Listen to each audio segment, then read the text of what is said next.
Vamos a entrar un poco en una fotografía de mercado más extensa, más amplia alrededor de cómo se ve ahora mismo la situación y cómo la empieza a ver los inversores de cara a ese nuevo pase de bancos centrales que tengamos en el mes de junio. Están con nosotros Javier de Moragas, exdirector de España de Nordea. Bienvenido, Javier. Muy buenos días, muchas gracias. También nos acompaña Silvia Serna, responsable de distribución digital de BlackRock en Iberia. Bienvenida, Silvia. Buenos días, muchas gracias.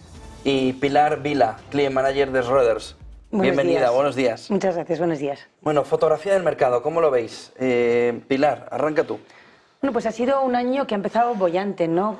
Siguiendo el recorrido que empezó el año pasado con las anticipaciones de las bajadas de tipos de interés un poco exageradas y que se han ido moderando, pero bueno, nos encontramos ahora con una economía relativamente, un entorno relativamente benigno, con un crecimiento moderado pero positivo, una inflación todavía por encima de los objetivos deseados, pero también en la senda del control, y expectativas de bajadas de tipos un poco moderadas y más en línea con un panorama más realista, pero bueno, que ha dejado, nos deja un entorno de mercado relativamente benigno, ¿no? Así que parece que estamos viendo subidas generalizadas, sobre todo en renta variable, con lo cual parece que todo puede ir bien. Hay un poco de preocupación para ver si esto se mantiene, pero bueno, un entorno benigno para la inversión. Silvia, que además te he dicho mal el apellido, Silvia Senra. Senra, no eso es. Serna. Ya estoy acostumbrada, no Silvia pasa nada. Senra, Muchas gracias. perdóname. Nada, no hay ¿Cómo veis desde BlackRock fotografía de este mercado en estamos acercándonos a mitad de año prácticamente? Sí, pues la verdad es que también vemos un contexto positivo. Y aquí sí que me gustaría reflexionar y abrir un poco las miras, ¿no? Y como alejarnos un poco y ver la situación en la que estamos, ¿no? Y es que nosotros desde el año pasado decimos que vivimos en un nuevo régimen. Y es que es verdad que pensamos que vamos a vivir con una volatilidad más elevada, con una inflación más elevada de manera estructural y con unos tipos estructuralmente también más elevados.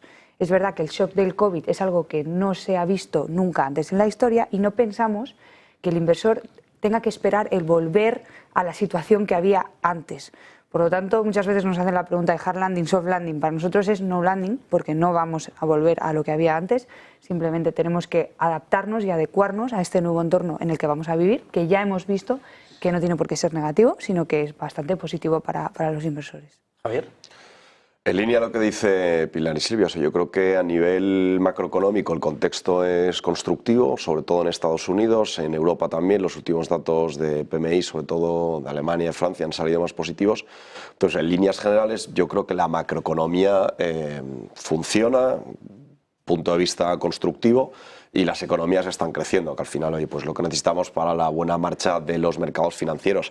En cuanto a las bolsas, yo aquí pues bueno, enfatizaría quizás el punto de la cautela. O sea, la realidad es que principalmente Estados Unidos y mucho mercado desarrollado está en máximos de los últimos 2 años, y en el S&P pues la semana pasada hizo máximos. Entonces aquí día tras día pues ese momentum sigue, continúa hacia arriba. Entonces insisto, creo que hay un contexto macroeconómico bueno, constructivo. No obstante, oye, pues esos máximos desde Nordea pues nos hacen estar un poquito más cautelosos.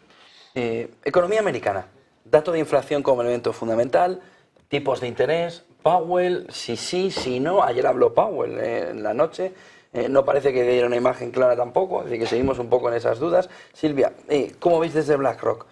La inflación está cediendo definitivamente, estamos todavía por encima del 3%. Yo decía el otro día que en la última milla está pareciendo Oliver y Benji, ¿no? Cuando nunca llegaban a la portería y decía, ya estamos en la última milla. Pues sí, es verdad que llegan a la última milla. ¿Cómo veis la inflación desde BlackRock y si va a haber bajada de tipos de interés? Pues mira, por poner en contexto, nosotros al principio de año pensábamos 2 cosas. En primer lugar, que la inflación iba a ser más baja durante la primera mitad del año, pero que quizá podría repuntar segunda mitad del año, y respecto a tipos de interés sí que veíamos 3-4 bajadas, mientras que el mercado estimaba 7 bajadas, lo cual nos parecía pues demasiado optimista, digamos, porque tampoco había ningún, digamos, farolillo rojo en los datos indicadores macroeconómicos estadounidenses como para que hubiese semejante nivel de bajadas. ¿Qué estamos viendo ahora? Último dato de inflación positivo, por fin después de 3 datos consecutivos al alza vemos un dato más moderado, por lo tanto 0,4, 0,3 menos. Eso es, ¿no? Por lo tanto, para nosotros obviamente mensaje positivo. Y respecto a bajadas de tipos de interés, creo que ya tanto el mercado como el resto de gestoras, y ahora veremos si están de acuerdo mis compañeros o no, ya hemos convergido a una bajada o dos este año, por nuestro lado es una bajada, y que vendrá después del verano. ¿Vale? Por lo tanto, o sea, no vemos en la economía americana ningún indicador rojo alarmante que tenga que hacer a la Reserva Federal tener bajadas pues, más acentuadas. Sí que es verdad que ya han anunciado pues, que va a haber bajadas y pensamos que van a comenzar este año, pero obviamente no van a ser tan pronunciadas ni tan rápidas como el mercado esperaba. ¿Subidas? No. No. Ha llegado a valorar, ¿eh? No, bueno, desde nuestro punto de vista no, pero bueno, es una pregunta muy válida. Javier. Pues mira, en línea a lo que comentabas ahora de si había subidas o no, yo creo que el último dato de inflación al que hacía referencia saca de la mesa la posibilidad de que hayan subidas y abre un poco la pregunta de cuándo van a ser esas bajadas. Entonces, a nivel de mercado americano... O esas. Yo te diría esas, pero te estoy hablando un poco... En plural. Te estoy hablando un poco de... Lo llevaría septiembre, diciembre. Efectivamente. Entonces, aquí lo que el mercado está descontando a día de hoy, ya sabes que esto cambia prácticamente... Segundos. Vamos, con cada dato la historia cambia. Me remito a los hechos desde diciembre, noviembre del año pasado hasta ahora, donde ha sido una auténtica montaña rusa de expectativas de bajadas de tipos de interés, pues el mercado a día de hoy te está descontando 2 bajadas de 1/4 de punto antes de final de año. Entonces, pues bueno, yo creo que es realista siempre y cuando veamos esa sostenibilidad en una bajada más consistente de los precios o de los tipos de la inflación. Pues porque al final hoy es lo que va a dirigir esa decisión, y a nivel que también es muy importantísimo para la Reserva Federal. La economía americana, como decíamos antes, es constructiva, el mercado laboral está muy robusto, entonces son datos positivos. Así que yo creo que a medida que vaya remitiendo esa subida de precios, esa inflación, pues más probabilidad de bajadas. Así que de momento nos quedamos con esas dos que descuenta el mercado. Pilar. Sí, estamos muy en línea. Es verdad que nos pareció siempre muy exagerado lo que anticipaba el mercado y que Powell siempre se ha mostrado muy tranquilo diciendo que no tenía ninguna presión, bueno, no tenía ninguna necesidad, como decía Silvia, la economía va suficientemente bien como para no verse obligado.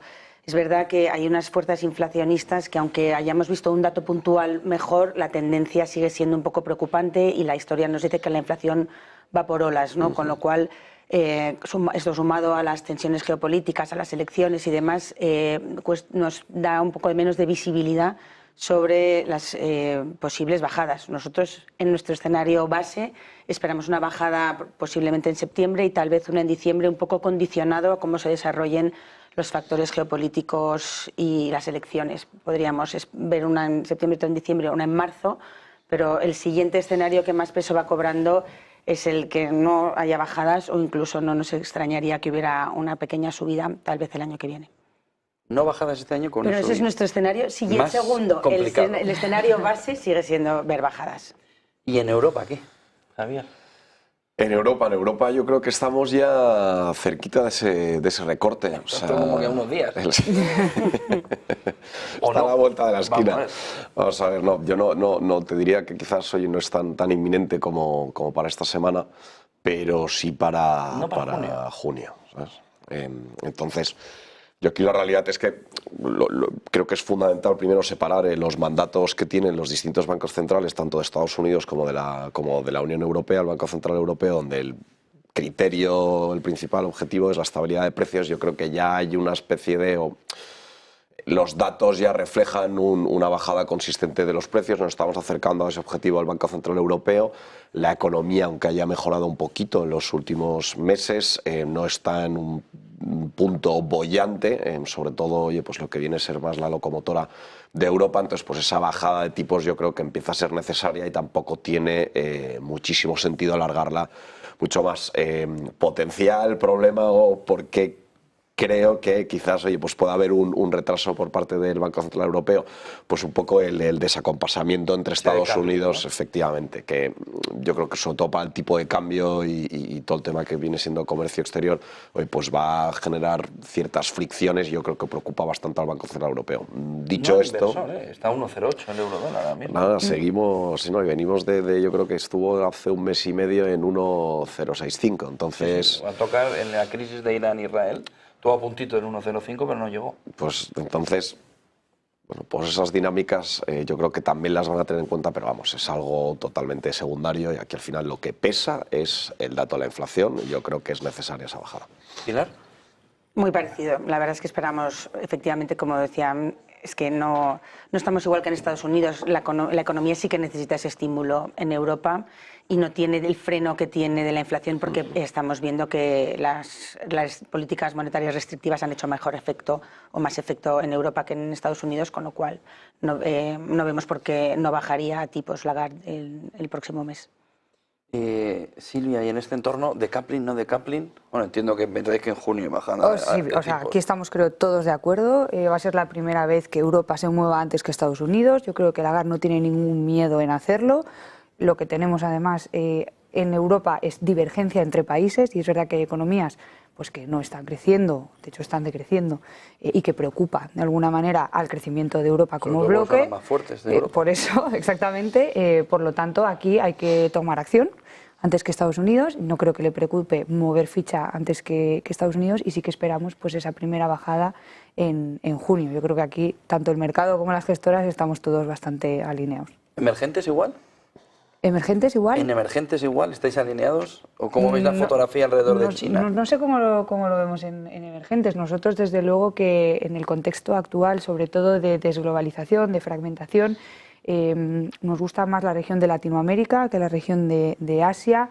Hay algún país que, por supuesto, resalta, como puede ser India, ¿no? Con esas dinámicas de consumo y poblacional, pues que quizá a medio plazo o teóricamente podrían ser muy positivas para la evolución de su economía, pero como grandes bloques quizá nos estamos alejando un poco de Asia respecto a nuestra visión de los últimos años para centrarnos más en Latinoamérica, región exportadora de materias primas y región a la que beneficia también esa desglobalización que estamos viviendo y ese onshoring de países como Estados Unidos.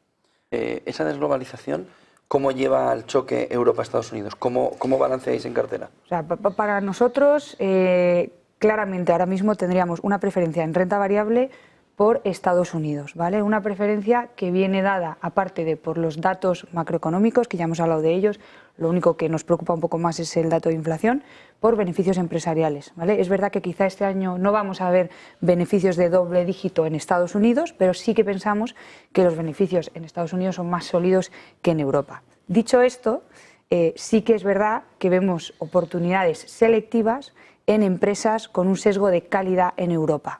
Pero si hablamos como grandes bloques en renta variable, iríamos más a Estados Unidos que a Europa. Pilar, ¿emergentes? Emergentes nos gustan. Bueno, la verdad es que nuestra teoría, tú hablabas antes del cambio de régimen y nosotros también pensamos que la manera en la que tenemos que mirar los mercados en la próxima década tiene que cambiar pues, por esta inflación más alta y estos tipos más altos con los que nos tenemos que acostumbrar a vivir. Y si en la pasada década, con haber estado invertidos en Estados Unidos y con beta de mercado y solo mirando crecimiento y no beneficios, con eso ya hubiéramos triunfado, ¿no? Creemos, sin embargo, que a partir de ahora sí que vamos a tener que ser más selectivos. Creemos que se va a repartir el juego entre las distintas economías. Parece que todo está en máximos, pero lo que está en máximos es Estados Unidos y lo que ha subido realmente son las famosas 7 magníficas. Creemos que si miras bajo la superficie hay oportunidades de valoración y de calidad y crecimiento de beneficios en muchas otras regiones. Y nosotros estamos relativamente positivos con los emergentes a largo plazo. Es verdad que el dólar fuerte les pesa, hay muchos riesgos y es una región muy heterogénea, con lo cual no podemos mirar todo igual. Pero si estos últimos 4 años han sido los peores de clase cuando han subido los mercados, han subido menos y cuando han caído más. Pero creemos que eso ha venido muy lastrado, pues, tanto por ese dólar fuerte como por sobre todo el peso de China en los índices. Y en China creemos que quedan muy pocos inversores ya, creemos que el escenario que se dibuja es tan negativo que creemos que está todo descontado y que aunque la recuperación vaya a ser lenta, no es una espiral negativa, que es lo que preocupaba más a los inversores, con lo cual en China nos da la sensación que ahora el riesgo es más al alza, perderte algo si el gobierno realmente actúa de manera contundente, que es algo que no está descontando el mercado. O sea, creemos que ese riesgo es casi más al alza que a la baja. Y dentro de Asia hay otros países muy interesantes. India, lo mencionabas, es la cara opuesta a China, pero también la cara opuesta por valoración. Y Corea, Taiwán son economías que se están beneficiando de todas estas tendencias de la inteligencia artificial, de mejoras en cambios de gobierno corporativo. O sea, hay historias súper interesantes en emergentes. ¿Europa o Estados Unidos? ¿Dónde balanceáis? Vemos oportunidades en los dos, la verdad. A lo mejor se ha quedado Europa más rezagada que Estados Unidos. O sea que en un momento dado hay que volverla a mirar.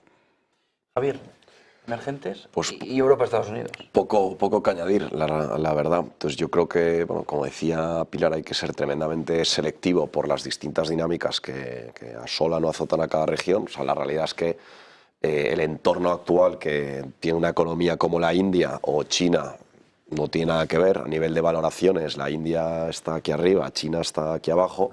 Entonces, pues bueno, hay que ser, insisto, muy selectivo, y a nivel de valoración, pues igual que lo que dice Pilar, básicamente, pues la China también creemos que ha sufrido tanto, está tan penalizado, las expectativas son tan negativas, oye, pues que se vaya todavía más hacia abajo, es que pues poco más ya queda. Entonces, efectivamente, yo creo que a nivel que vaya bien, a nivel que cada vez salgan más sorpresas o haya cualquier tipo de estímulo por parte del gobierno, pues va a ayudar a la economía. A nivel de Europa o Estados Unidos, yo aquí te diría, oye, pues que el enfoque que tenemos desde Nordea es un enfoque global, donde básicamente, oye, pues intentamos seleccionar esas compañías pues robustas, con unos sólidos fundamentales. Sí que es cierto que a día de hoy quizás vemos algo más por valoraciones de oportunidad en Europa, que está un poquito más barato que Estados Unidos. Renta fija, porque habéis hablado de unos tipos que van a estar más altos más tiempo, como dice Powell, ¿no? ¿Cómo veis la renta fija en un entorno donde mira el inversor 2 años americano y dice casi un 5%? Mira el 10 años y le ve una rentabilidad también, y dice, uff, es decir, la tentación, el anillo, ahí está, ¿no? Cogerlo no es el tema, Javier. ¿Cómo hacemos con esa renta fija, con esos tipos más altos más tiempo? Yo aquí te diría que efectivamente no es sencillo. O sea, mi opinión es que a día de hoy, en el corto plazo, tienes muy buenas oportunidades o muy buena rentabilidad. Dicho esto, el contrapunto es que esa rentabilidad te va a durar, pues lo que te va a durar, unos trimestres o 2 añitos. Pues ese bono a 2 años prácticamente al 5% de Estados Unidos que comentaban, pues esa rentabilidad del 5% la vas a tener 2 años. Dentro de 2 años a saber a cuánto inviertes, el famoso riesgo de reinversión. Entonces, yo aquí creo que hay dos posibilidades, que soy o tomas un gran porcentaje en estrategias a corto plazo con ese potencial riesgo de reinversión, o empiezas a tomar más duración en tus carteras. Más duración de largo plazo. Renta fija. Más duración, sí, perdona, de renta fija. Dicho esto, más duración, pues es un entorno equilibrado entre 4 y 6 años. No me estoy yendo a 10, 15, 20, ni muchísimo menos. Entonces, dentro de las regiones, yo lo que sí que te diría es, sobre todo, la parte de Europa, más que nada por intentar limitar y mitigar el coste de hedge, que es un coste significativo, y a medida que vayan bajando tipos, o si Europa se adelanta, ese coste va a incrementar para el inversor. Y la realidad es que en Europa a día de hoy, oye, pues yo creo que tienes oportunidades considerables en renta fija. Cierto es que en los últimos trimestres los spreads, tanto de investment grade como high yield, prácticamente toda la renta fija europea ha comprimido. No obstante, a nivel de yield, de rentabilidad esperada para los próximos años, yo creo que estamos en puntos muy atractivos. Silvia. Pues bastante alineados también en la parte de renta fija. Aquí sí que me gustaría dividir otra vez por bloques, ¿vale? ¿Cómo lo vemos?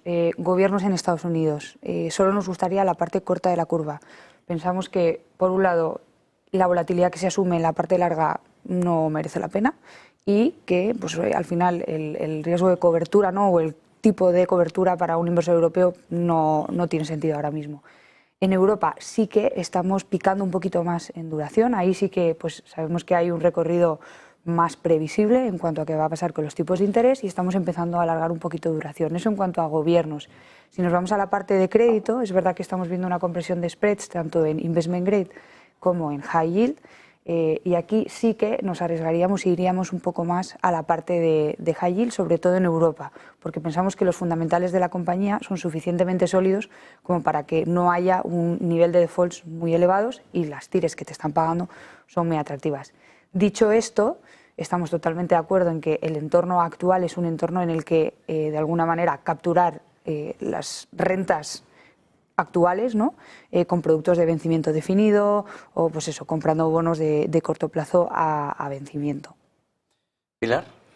Pues muy en línea con mis compañeros, es verdad que no todo el riesgo está remunerado igual en renta fija, con lo cual, de nuevo, pensamos que hay que ser muy selectivos. Los tipos altos durante más tiempo lo que significan, o lo que directamente, más rápidamente, es que vas a estar mejor remunerado, o sea que tienes unas tires más interesantes y le devuelven a la renta fija esa calidad o esa función de generador de rentas, más que intentar invertir como para descorrelacionarlo de la renta variable, que eso ha quedado un poco en entredicho, o más que buscando la revalorización de precios, porque a nivel valoración están en general relativamente ajustadas si no eres selectivo. Entre gobiernos y empresas, con el nivel de endeudamiento generalizado que ha habido en los últimos años, optamos más por empresas.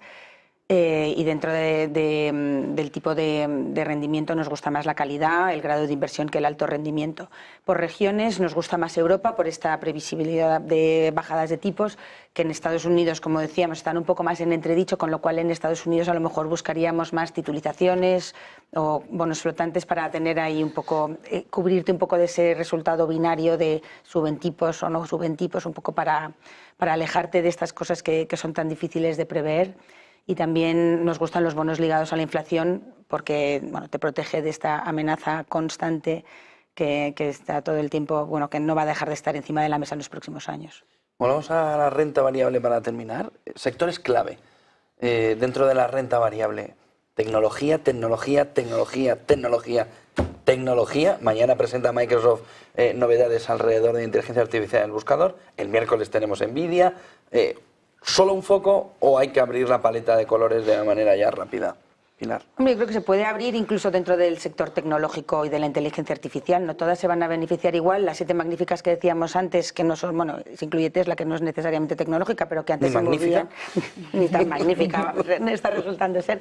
Y efectivamente al principio se movían todas en bloque y son las que más tiraban del índice. Si hubieras invertido en el 2023 en una cartera solo con las 7 magníficas, hoy en día tendrías más de un 100% de rentabilidad, mientras que si hubieras invertido en una cartera global sin las 7 magníficas solo hubieras obtenido un 24%. O sea, esa dispersión tan abismal creemos que se va a ir o corrigiendo o repartiendo juego. Creemos que no todo ha subido igual y que aunque la inteligencia artificial y la tecnología van a seguir dominando y son el principal catalizador de la mejora en productividad de las próximas décadas, creemos que se va a repartir juego, como decía antes.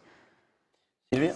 Nosotros aquí la verdad es que somos bastante fan, podemos decir, de la inteligencia artificial, y gran parte de nuestra visión o preferencia por Estados Unidos es por inteligencia artificial, ¿vale? Realmente sí que pensamos que esto es una revolución y que, pues, de alguna manera hay que estar invertido en ello. ¿Cómo?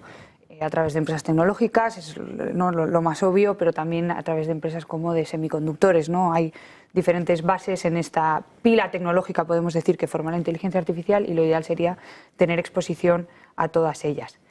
¿Hay sectores que brillan aparte de tecnología e inteligencia artificial? Por supuesto que sí.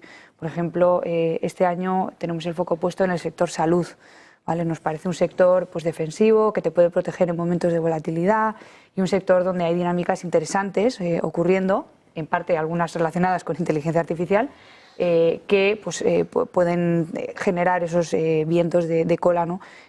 Para el sector. Y quizá hemos cambiado un poquito nuestra visión en BlackRock y hemos dejado de lado un poco los sectores tradicionales y pensamos más en lo que nosotros llamamos esas megafuerzas, ¿no? O megatendencias.